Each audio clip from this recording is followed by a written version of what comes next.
lean on, and we just want to be a part of a mission that we so wholeheartedly believe in. Selena Gomez has spent the last few years reinventing herself as the face of emotional healing and mental wellness. Between candid interviews, heartfelt Instagram posts, and the runaway success of her beauty brand, Rare Beauty, she's become a modern icon for authenticity.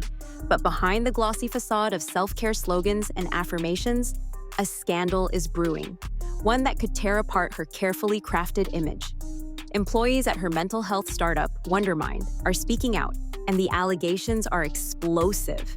Unpaid wages, slashed benefits, a near collapse of the company, and even her mother allegedly mortgaging her home to clean up the mess. What went wrong? And is Selena hiding behind the curtain while her empire burns? In March 2024, everything Wondermind claimed to stand for, mental clarity, stability, and emotional support, was thrown into question when Forbes dropped a damning exposé. Employees revealed they hadn't received paychecks for weeks.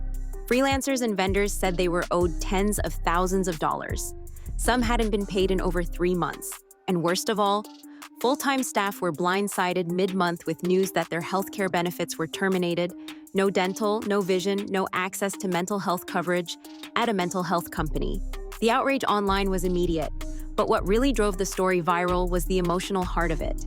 Selena Gomez's mother, Mandy Teefey, reportedly took out a $60,000 loan on her own home just to cover payroll. Imagine being the mom of a billionaire and having to risk your house just to make sure employees get paid.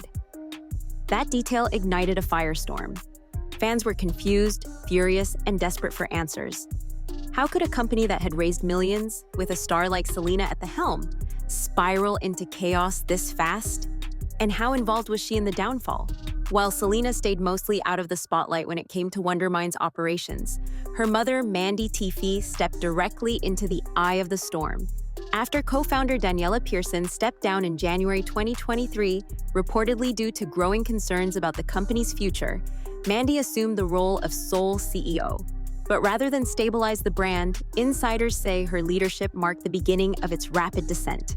Employees described a workplace that quickly grew dysfunctional. Decision-making was slow, communication was unclear, and strategic direction seemed to shift week by week. Former staffers alleged that Mandy often made emotional choices instead of strategic ones, with some calling her leadership well-intentioned but erratic. The most shocking example? A multi-million-dollar brand deal with Airbnb that could have infused Wondermind with the kind of funding it desperately needed. The only catch? Airbnb wanted Selena to participate, likely in a promotional campaign, content feature, or co-branded initiative. But according to multiple insiders, Mandy rejected the deal outright, reportedly refusing to involve her daughter. Employees were stunned. For a company weeks away from missing payroll and already drowning in debt, the refusal to leverage its biggest asset, Selena Gomez herself, felt like sabotage. Some even speculated that Mandy may have been protecting Selena from public association with a struggling brand, prioritizing family optics over the survival of the business. Internally, morale took another hit, and this one cut deep. Employees were left dumbfounded by the decision to reject the Airbnb deal. It wasn't just a missed opportunity. It felt like a deliberate act of self-sabotage. Wondermind had Selena Gomez's name, face, and star power, arguably its most valuable asset. And yet, at a moment when the company was teetering on the edge, that asset was shelved. For staff who had joined the team believing in the power of Selena's platform and the brand's message of mental health empowerment, the rejection felt like betrayal. One former team member described it as watching someone refuse a life preserver while drowning. It wasn't just about losing money, it was about losing hope. The Airbnb incident became a turning point, a symbolic red flag of deeper dysfunction. Employees began to whisper among themselves. Was this still a real company? Was Selena pulling away behind the scenes? Was Mandy overwhelmed or just out of her depth? More and more, staff began to view the brand not as a growing startup, but as a crumbling passion project kept alive by lofty promises and fading celebrity clout.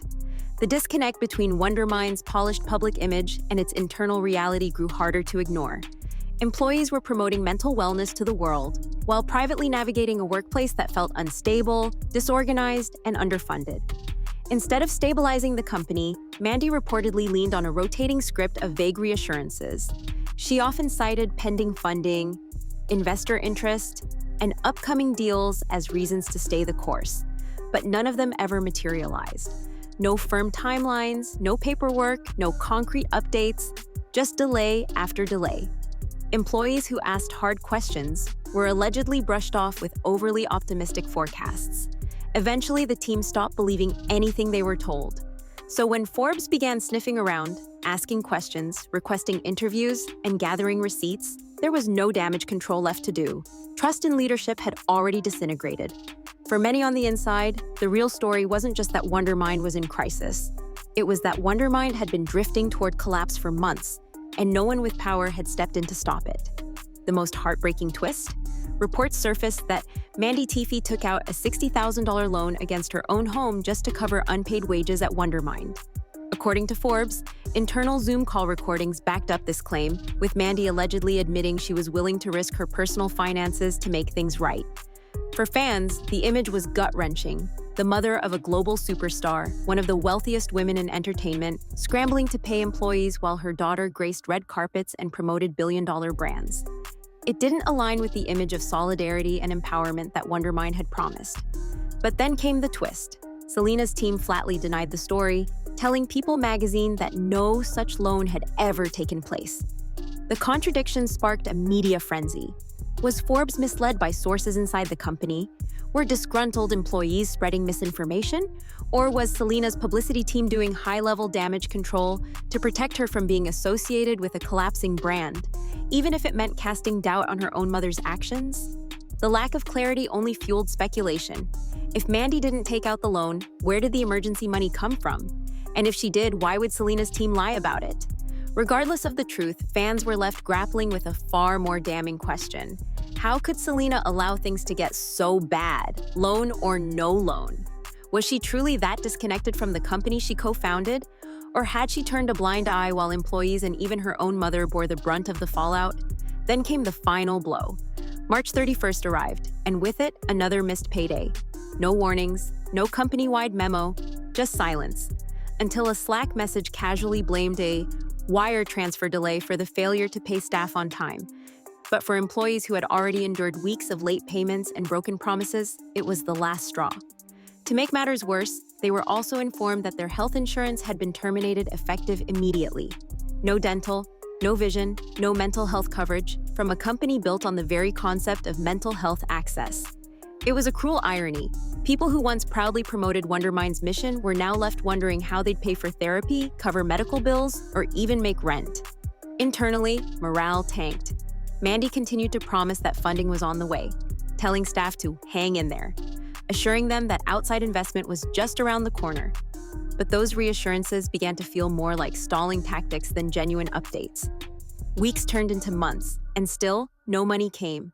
Vague phrases like, "A deal is in progress," or "We're finalizing paperwork," became company catchphrases, overused, unsubstantiated, and exhausting. One staffer bluntly summarized the mood: "You can't pay rent with hope." But the financial disaster didn't stop with full-time employees. It rippled outward, hitting Wondermind's vast network of freelancers, many of whom had been brought on to contribute to the company's public-facing blog, podcast, and educational tools. Some of these writers and content creators had worked with Wondermind for over a year, submitting article after article about mindfulness, trauma recovery, and emotional balance, only to find themselves ignored when it came time to invoice. Several were ghosted entirely. One well-known PR firm was reportedly owed over $60,000, and a handful of contracted therapists and mental health contributors said they were never paid for digital workshops they were hired to design. According to internal sources, leadership eventually instructed staff to stop bringing on any new freelancers and to freeze all contract work. One employee said it felt like they were told to shut the lights off quietly, while pretending everything was fine on the outside. Blogs stopped being updated, podcasts stopped releasing. Scheduled campaigns were quietly scrapped. The brand that had once been celebrated for breaking down stigma and promoting healing was now behind the scenes, unraveling with a sense of cold indifference. What was once a platform championing emotional wellness had become a cautionary tale, one that left contributors feeling disposable, ignored, and betrayed by the very company that had claimed to put people first. At launch, Wondermind looked bulletproof. Backed by Serena Williams' venture fund, Sequoia Capital, and others, It raised $5 million in Series A funding and aimed for a $100 million valuation. But fast forward to 2024 and the company was collapsing. Payrolls were missed, campaigns were canceled, and according to reports, Mandy told staff they wouldn't be spending anything on Mental Health Awareness Month. So where did the money go? Was it mismanagement, careless spending, or leadership that simply wasn't equipped to run a startup at scale? Some insiders pointed to internal disorganization and poor financial planning. Others suggested that potential investors were scared off by a lack of consistent leadership, or worse, by the absence of Selena herself. After all, what's the point of investing in a Selena Gomez-backed company if Selena Gomez won't show up for it? And that's what really burned fans the most, the glaring contrast between Wondermind and Rare Beauty. With Rare Beauty, Selena is all in. She's on live streams talking about her favorite products, doing hands-on tutorials, appearing in interviews, and crafting a narrative around authenticity and self-love. Her face is on every campaign, her words are in every press release. You feel her presence. But when it came to Wondermind, that passion was nowhere to be found. The mental health startup that she once described as a mission close to her heart had become a ghost brand, one she barely acknowledged in public and, according to staff, rarely contributed to behind the scenes. Team members claim Selena only met with them once in 3 years, and most requests for her to promote Wondermind, whether it be through interviews, panels, or even a simple Instagram post, were routinely declined or ignored. Some said her agents would push back on nearly every appearance, citing scheduling conflicts or brand strategy misalignment. Internally, this refusal to engage wasn't just frustrating, it was deflating. Without Selena's support, Wondermind struggled to gain traction with both users and partners, and its credibility slowly eroded. To many on the inside, it felt like Selena had emotionally and strategically checked out a long time ago. And when things finally went south, her silence was louder than any press release. It wasn't just about bad optics, it was about broken trust. A brand that promised connection, vulnerability, and emotional support had gone dark at the moment its people needed leadership the most. Meanwhile, as Wondermind's business imploded, Selena's personal life added another layer of intrigue. Fans were quick to notice that she had unfollowed longtime friend and former employee Teresa Marie on Instagram shortly after a viral video showed Teresa spending time with Selena's boyfriend, Benny Blanco. Though Selena later included an old photo of Teresa in a nostalgic post, she still hadn't refollowed her, leaving fans to wonder if the unfollow was a calculated move or part of deeper behind-the-scenes tension. Wondermind's leadership has since claimed that the crisis is under control. Mandy Teefey reportedly told employees that funds are now secured, back pay is being issued, and operations are stable through at least May. But skepticism remains. After months of silence, missed payrolls, and broken promises, many insiders aren't convinced the company can recover. One staffer reportedly said, "Maybe everyone will be paid, but then what?" The damage to Wondermind's reputation and to Selena's brand might already be done. Thanks for watching. If you found this breakdown eye-opening, make sure to like, subscribe, and drop a comment below. Do you think Selena was really left in the dark? Or is she quietly distancing herself from a brand she knows is sinking? Let us know what you think, and stay tuned, because this story is far from over.